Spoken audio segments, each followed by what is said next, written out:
Olá, pessoal. Então, vocês que são meus alunos aqui de Matemática 1, que não tiveram tempo de em sala ter acesso ou estudar, na verdade, esses conteúdos de composição de funções. Hoje, então, estou lançando esse vídeo porque faz parte do roteirinho de estudo de vocês, estudar por conta. E aí uma maneira de amenizar e ajudar é preparar esse conteúdo que você teria que pesquisar por conta em outros sites. Eu deixei, por exemplo, também a sugestão de olharem o material do portal da matemática, e aí esse vídeo vem bem curtinho com a ideia de complementar essa noção de composição de funções, tá bom? Então, não tem muito mais o que falar, a gente pode já iniciar a aula com o tema de composição de funções. É isso, então bora começar.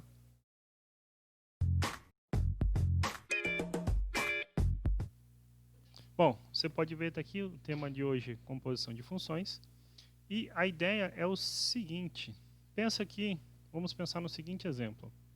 Vamos começar com a seguinte situação, então. Imagina que você comprou via crediário um produto numa loja, ok? Então, eu vou colocar aqui você, então, o cliente. O seu cliente comprou um produto numa loja. E essa loja está fornecendo um desconto para quem pagar até o dia 15 do mês. Um desconto de 20%. Então, você vai pagar a loja, só que esse boleto ele é registrado num banco. Então você não paga diretamente a loja, certo? Você paga pelo código barra, vai no banco, paga ao banco, e esse banco repassa para a loja, certo?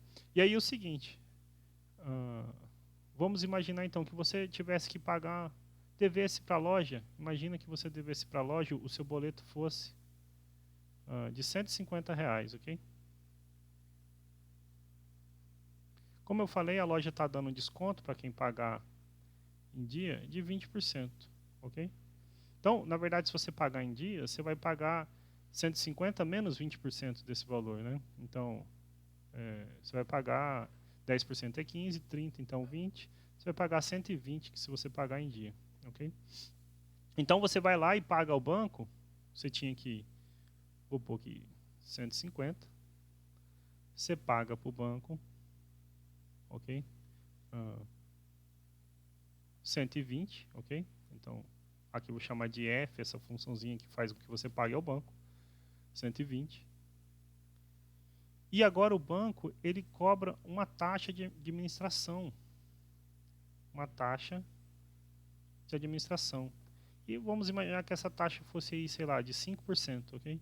Então ele não vai repassar os 120 para o banco, certo? Ou, perdão, para a loja. Ele vai passar 120 retirado, né, 5%. Então 10% são 12, 5% são 6. Ele vai passar para a loja, então, R$ 114, ok? Então, o banco pega e repassa para a loja R$ 114, ok? Então, a loja dos 150, que ela te deu desconto, você pagaria 120 e ela só põe a mão em 114. A pergunta é, será que eu não conseguiria uma maneira de, sem precisar fazer toda essa intermediária, dizer assim, o cliente pagou tanto, quanto o banco vai receber, certo? Então, quanto o banco vai receber sem precisar fazer toda essa continha. Imagina aqui, então, que se o cliente fosse pagar um boleto de X reais, ok? De que maneira eu poderia dizer quanto esse X vai valer aqui para a nossa loja, ok? Quanto que vai valer aqui. Essa é a ideia de função composta, de composição de funções, que então seria assim, você tem duas funções, f e g, e eu quero então relacionar elas formando uma terceira que pensa assim, eu pego de um conjunto A, que é o conjunto dos clientes, e mando direto num conjunto C, que é o da loja, sem passar necessariamente num conjunto intermediário, que seria o dos bancos, o conjunto B aqui, ok? De maneira geral, então, só ainda pensando nesse problema, como que a gente poderia fazer isso aqui, certo? Então, olha só, observa o seguinte, a gente chamou de F, certo? A loja, quando você vai pagar o banco, ela está te dando 20% de desconto. Então, se você pegar, chamou de F de X, o quanto o cliente vai pagar ao banco, ele não vai pagar X se ele pagar em dia, certo? Ele vai pagar 80% de X, ou seja, 0,8x é isso que a loja recebe, Se você fizer multiplicar 150 por 0,8, dá 120, ok? E aí, o que o banco repassa para a loja, a gente chamou de G. Então, por exemplo, o G, ele pega um certo valor. Vou até usar outra variável sem ser X para ficar mais coerente. Digamos, o banco pega um valor T que você pagou a ele e vai passar 5% a menos, ou seja, ele vai pagar 0,95T, ok? Foi o que a gente fez. Então, se você pegasse aqui 120, multiplica por 0,95, dá 114. Então, juntos a gente consegue montar uma funçãozinha, digamos, H, que me diz quanto que o cliente pagou 0,8x, certo? E aí você pegar 0,95, né, 95% desse valor e mandar por banco. Então, a gente consegue uma função que é 0,95 vezes 0,8x. E isso, na verdade, se você fizer essa conta, multiplicar 0,95 por 0,8, dá 0,76, ok? Então, na verdade, o que essa função está fazendo? Ela ensina como que você pega quanto o cliente pagou, ela está fazendo esse papelzinho de preto aqui, certo? Quanto o cliente pagou e quanto que a loja vai receber. A loja, então, vai receber, na verdade, 76% do valor. Ela te deu 20% de desconto, então, em vez de ela receber 80%, está descontando ainda 5% da loja, e o valor real líquido que cai para... descontando 5% do banco, e o valor real líquido que cai para a loja é 76% do valor original, certo? Então, esta função H que a gente falou aqui é a ideia de função composta. É a função que pega quanto o cliente tinha que pagar e manda enquanto a loja vai receber, ok? Sem necessariamente dizer quanto vai passar pelo banco, ok? Mais formalmente, então,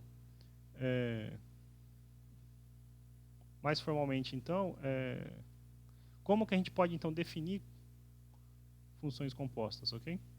Então, imagina comigo aqui o seguinte, sejam A, B e C conjuntos. A gente está sempre trabalhando com conjuntos numéricos, então a gente pode sempre pensar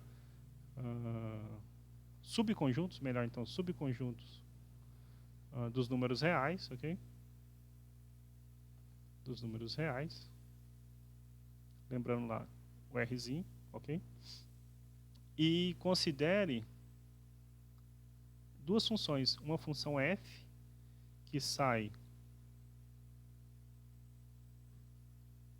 de A para B, ok?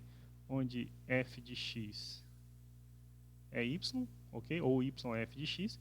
E uma funçãozinha g de B para A, onde g de t seja, sei lá, S, algo do tipo assim, tá bom? Ela ensina como que você pega cada um de B e manda... Opa, em A não, aqui é em C, ok? Então a gente está caindo de A para C. Opa, só apagar isso aqui, agora vai ficar melhor, né?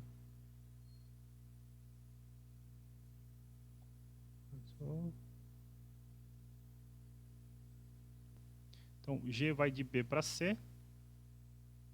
Agora sim, corrigir depois de apanhar um pouco. E observe o seguinte, que tanto o domínio da F tem que ser igual ao contra o domínio da G. Foi isso que a gente falou lá, né? Cliente banco, banco loja, certo? Então é preciso, aqui você quiser anotar essa observação, que o domínio da F coincida com o contradomínio da G, ok? Então agora a gente pode definir, então a gente tinha duas funções, e aí agora o que a gente pode fazer? Nós podemos definir a composição delas, então podemos definir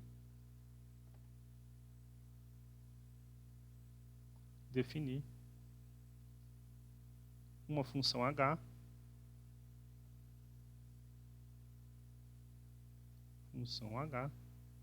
que sai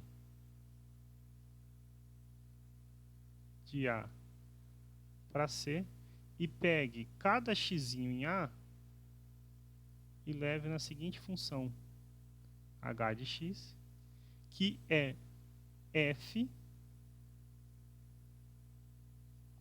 g de f de x, g de f de x. Foi o que a gente fez lá com o banco, né?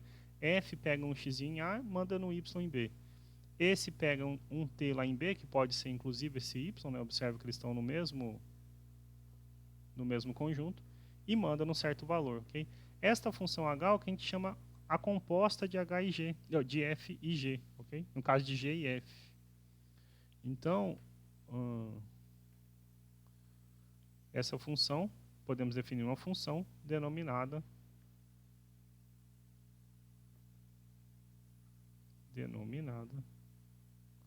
a composta de g e f, ok? Aí tem um símbolo, ok? Então, qual é a notação que a gente usa para essa função?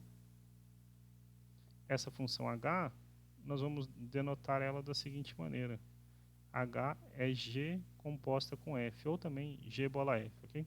Isso significa o seguinte, que na função que está aqui fora g, você troca toda a expressão dela que envolve x pela expressão de f de x, ok? Vamos, para a gente poder encerrar aqui, vamos ver um exemplo, tá bom? De composição de funções. E o primeiro exemplo, bem simplesinho, esses exemplos ainda com diagramas, usando esses diagramas de Venn. Então, imagina aqui, ó, que você tenha um conjunto A, um conjunto B, um conjunto C. E aí vamos imaginar que o A é menos 3, menos 2 e 2. Opa, aqui então mais 2. O B, 9, 4 e 3, por exemplo. Então, 9, 4 e 3. E o C, 10, 5, 4 e 7. Ok? E aí, vamos imaginar então que eu vou pôr de azul a função f e depois de verde a função g. Vamos imaginar que o menos 3 vai no 9, está calculando o quadrado, ok? O menos 2 vai no 4 e o 2 também vai no 4, ok? E que essa função g, ela faça a seguinte coisa. Ela mande o 9 no 10, o 4 no 5 e o 3 no 4. Você pode ver que não chegou ninguém da f aqui no 3, mas ainda assim a gente pode calcular, certo? É o g de 3, ok? Então, por exemplo, o que é a composta de g com f em menos 3, ok? Então, isso por definição é g de f de menos 3. F de menos 3 é 9, então isso é g de 9. E quanto é g de 9? G de 9 é 10. Então, a função que eu vou pôr aqui de vermelho, que é essa composta, ela ensina como que você pega o menos 3 e manda aqui no 10, ok? Ela faz isso direto, né? Pega o menos 3 e manda em 10, ok? E 2i. Como que você pega, por exemplo, então, qual é a composta de g de f em menos 2? Então, isso é g de f de menos 2. F de menos 2 é 4 e g de 4 é 5, ok? E por fim, g bola f de 2 vai dar o mesmo valor, certo? Isso é g de f de 2, que é g de 4, que é 5. Observa que nesse caso você nem pode calcular o contrário, certo? A composta f bola g, certo? Porque não está definido, né, quanto que é a função f em 10, em 5, em 4 ou em 7, ok? Um exemplo B mais interessante para a gente poder finalizar, aí a gente grava um segundo vídeo explorando mais desses detalhes, é o seguinte. Imagina agora que nós tenhamos duas funções f em g, de r em r, onde f de x é 3x, por exemplo, e g de x é x ao quadrado mais 1, ok? Então, o item A, por exemplo. Quanto é f de g de 1? Ok? Quanto é f de g de 1? Ó, então, é o seguinte, como é que você resolve isso? F de g de 1 é f de g de 1. Você precisa calcular g de 1. Como que você calcula g de 1? Você troca o x por 1. Você vai ficar com 1 ao quadrado mais 1, ok? Que é 2. Então, isso é f de 2. E f de 2, então, 3 vezes 2, 6, ok? Mas eu poderia perguntar mais geralmente, quanto é f, qual é a expressão, né, f de g de x, parecido com o que a gente obteve lá para o banco. Então, isso por definição é f de g de x, certo?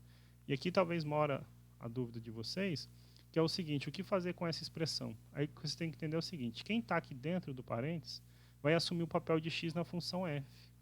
A f calculava 3x, certo? Então você vai calcular 3g de x. E a g de x é quem? X ao quadrado mais 1. Então isso fica com 3x ao quadrado mais 3. Observe que se você trocar o x por 1, 3 vezes 1 ao quadrado é 3, mais 3, 6, coincide com o item A, tá bom? Finalizando aqui, então, deixar como exercício para vocês pensarem, o que seria, então, g, bola f de 1, e o que seria, mais geralmente, a composta de g e f, qual é a função, ok? Fica aqui o exercício para vocês. O próximo vídeo a gente volta concluindo esse exercício e explicando a diferença, por que acontece essa diferença, por que a composta de f e g, em geral, é diferente da composta de g e f. E fazendo mais alguns exemplos, vamos aproveitar e introduzir o conceito de funções inversas, tá bom? Também. Mas era isso que a gente tinha para esse momento. E nós voltaremos em breve, então, com mais vídeos. Muito obrigado e até a próxima.